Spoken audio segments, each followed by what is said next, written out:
Hello, everybody, and welcome to the War Room. This episode, I'll be talking about Shevchenko and Carmouche. But first of all, if there are any technical issues, blame the Raptors. They're still in New York, so I'm kind of on my own this week. I've got my iPhone set up and the podcast mic, so we're making do. It's working.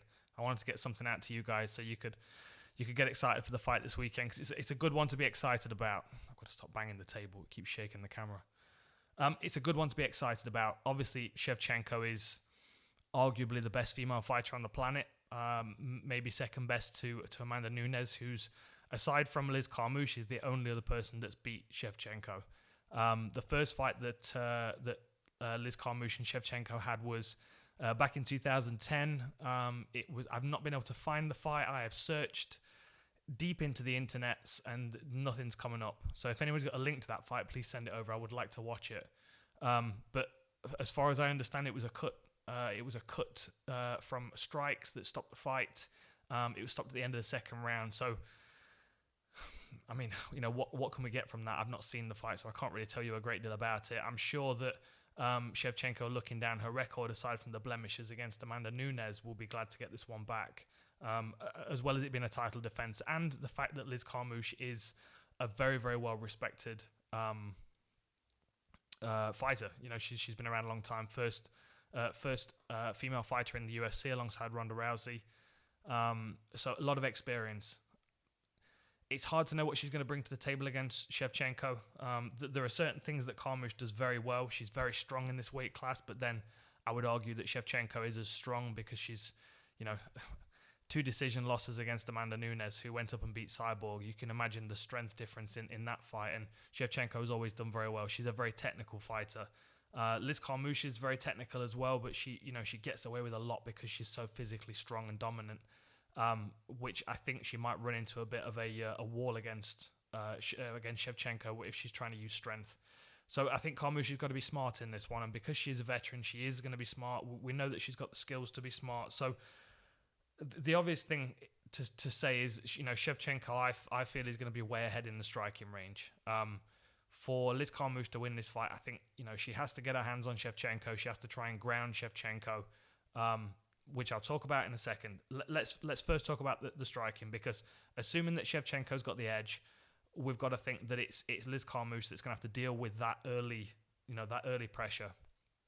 Whether she's trying to get into the clinch or whether she's trying to land her own strike, she has to deal with Shevchenko, who's a very dangerous southpaw, a very skilled fighter. Liz Carmouche in her last fight against Pudilova showed really, really good evasive footwork. I actually remember the call in that fight, and it was very difficult to interview Liz Carmouche afterwards because Pudilova was the hometown favourite, and a lot of people felt like a lot of her strikes landed that actually didn't. And in the commentary booth, we have the stats in front of us, so we can see the success rate. And I think at one point Pudilova's success rate was about 13%. So that further reinforces the fact that Liz Carmouche has got good footwork and good evasiveness.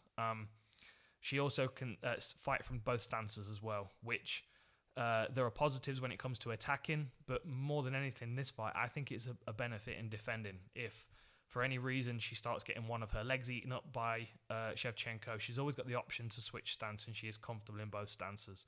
Something my old Thai boxing coach always used to say to me. Make sure you work both stances. You never know when you're going to have to work around an injury. So that's something that you can keep in mind, because the low calf kicks are very prominent nowadays in MMA, and that's something that can debilitate a fighter in within a couple of kicks. So switching stances might be a benefit for her. Rushing into the clinch. This is what Liz Carmouche does very well. She kind of waits. She moves away. She backs up. She slips shots, and then she'll find a right opportunity. Sometimes it's even when her opponent slips or when they throw a strike and miss and overthrow, and Liz Carmouche knows the opportunities to run in. This is where experience comes into play. Having so many fights, she's been in there a lot. She's seen lots of different looks, lots of different fighters, and she's found windows of opportunity to rush her way into the clinch on most of those fighters. So this is something she's going to have to look for against Shevchenko. Maybe getting Shevchenko to overthrow, slipping some of her shots, and then getting into range very quickly. Rushing into range, throwing strikes as well is something that she's good at, coming with big, powerful overhands and stuff. They're not the most tidy strikes. They're not the most calculated of strikes. But when someone's coming at you with that kind of ferocity and speed, in MMA, you can't cover everything. Something's always going to be vulnerable. If you're covering the strikes, you're open for the takedown. If you're blocking the takedown, the strikes come in, and any combination of those mixed up. So I feel like bringing a bit of untidiness and a bit of chaos to this is where Liz Carmouche might benefit, given the fact that Shevchenko is such a technician. Moving on to Shevchenko. She's a southpaw. Very, very good southpaw. I'm sure she can switch stance. We do see her occasionally switching stances, but generally southpaw is her stance. It doesn't really matter who she's facing. She's got answers for everybody. And I feel like her strongest game in this one is going to be a kicking game in particular. Liz Carmouche tends to stand quite square and quite heavy, so the front kicks to the midsection are going to be useful. Liz Carmouche has got a very, very strong midsection, which means she might choose to take some of those shots to get in range, which means, there's opportunities to set other things up from there. But when it comes to the kicking game, so if I'm Shevchenko and I'm a southpaw, I'm dealing with another southpaw. So I'm going to be working the outside low kick. That's what's available to me because we have the same leg forward. We both have our right leg forward. So that outside low kick is available to me. So I can beat that lead leg up with my powerful leg, which is my rear leg. But then the other thing you have to watch out for with Shevchenko, if you're in the same stance, is that lead leg, that snap front kick that she uses to the side of the head. Very, very quick with that. Great at, we saw with Jessica Ai. Great timing on it, great placement on it, good at setting people up as well.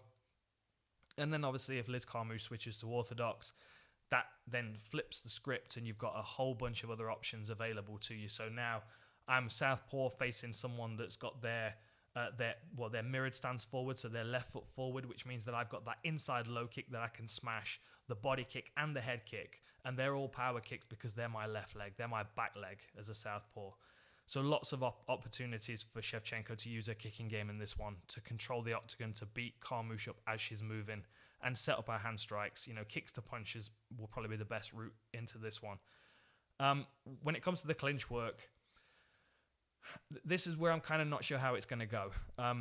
Liz Carmouche likes a body lock. She's good with a body lock, and she's great at pressuring people up against the fence and starting to slowly work around to take their back.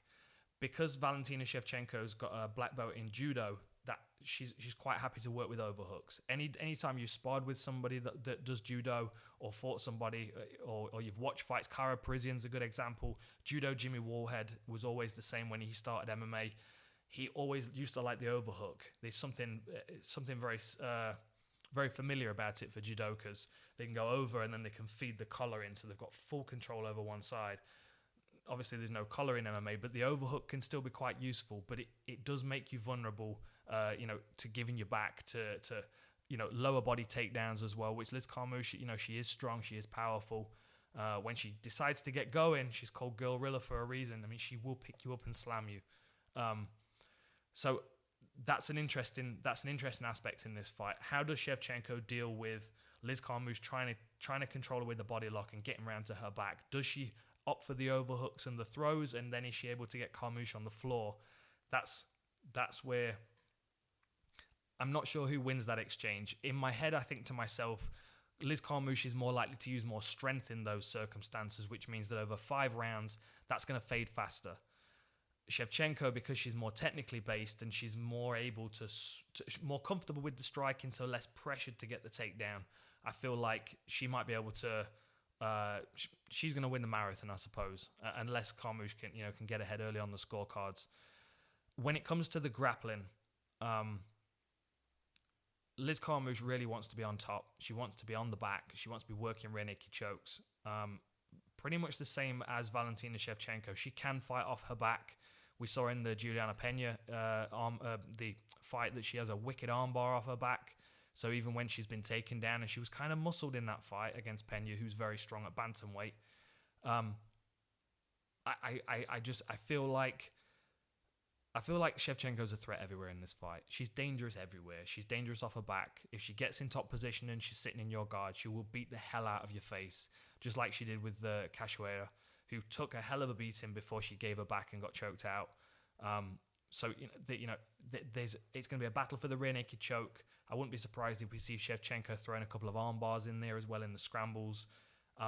But my money really is on Shevchenko trying to keep distance in this fight, and it's Carmouche trying to push the grappling game. I don't know how I'm going to pick it. I think it's probably going to be a defense of a belt for Shevchenko, unless Carmouche can really pull something special out of the bag and, close distance down, show an aggression in those early rounds that's going to at least establish her ahead on the scorecards going into the championship rounds. And just like the last fight, if she can get close enough and get on top, she can land some elbows, she might be able to open up Shevchenko and get a second TKO stoppage from cuts and pick up a title. And for a veteran like Liz Carmouche, I mean, it would kind of make sense for her to at least get to the UFC title at one point with all of the fights that she's had and the dues that she's paid. But Shevchenko is a difficult fighter to get around. For anybody in this division, for anybody in any weight class in women's MMA, I would love to spar with her, because I think she is legitimately one of the best fighters that we've seen in the sport so far. So where she goes from this point now, she's the champion, I don't know. And I'm glad that we've got contenders like Carmouche that's gonna test her game. So let me know what you think. Hashtag War Room, and tweet at me at Dan Hardy MMA and let me know what you think.